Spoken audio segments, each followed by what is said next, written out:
আজকে আনলাম খুব পরিচিত একটা রান্না, উচ্ছে ভাজা। তবে মুচমুচে উচ্ছে ভাজা খেতে খুব ভালো লাগে। আমি কিভাবে বানাই সেটাই তোমাদের সাথে শেয়ার করব। অনেক সময় মুখের রুচি আসে না, তখন এই উচ্ছে খেলে খুব ভালো লাগে, মুখের টেস্ট ফিরে আসে।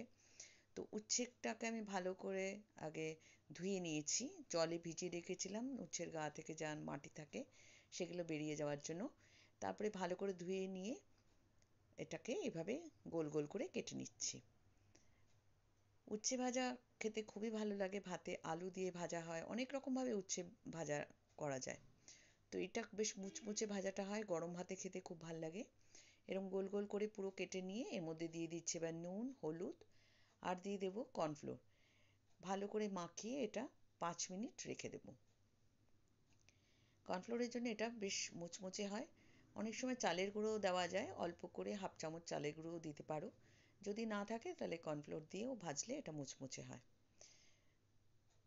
তো এখানে এবার কড়াই বসিয়ে দিয়েছি, তাতে তেল দিয়ে দিয়েছি। তেলটা গরম হওয়ার পর ঠিক আলাদা আলাদা করে করে এই করলাগুলোকে ভাজতে হবে।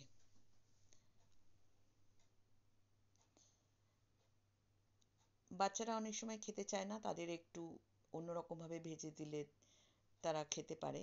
আর উচ্ছে বা করলা, আমরা উচ্ছেও বলি করলাও বলি।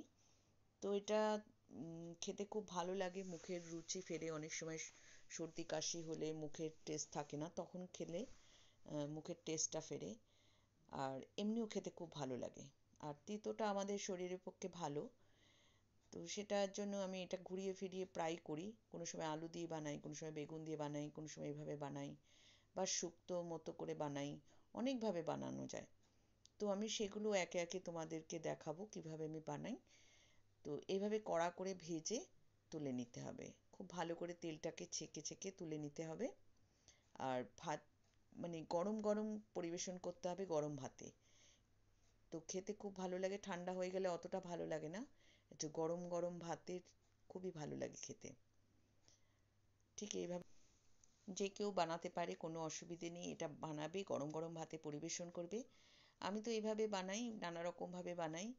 তো এইভাবেও বানাই। তোমরা এই মুচমুচে ভাজাটা অন্য কিভাবে বানাও জানালে ভালো হয়। একে অপরের থেকেই আমরা শিখি।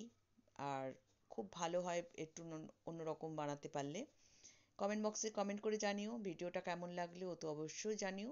আবার একটা নতুন ভিডিও নিয়ে চলে আসবো।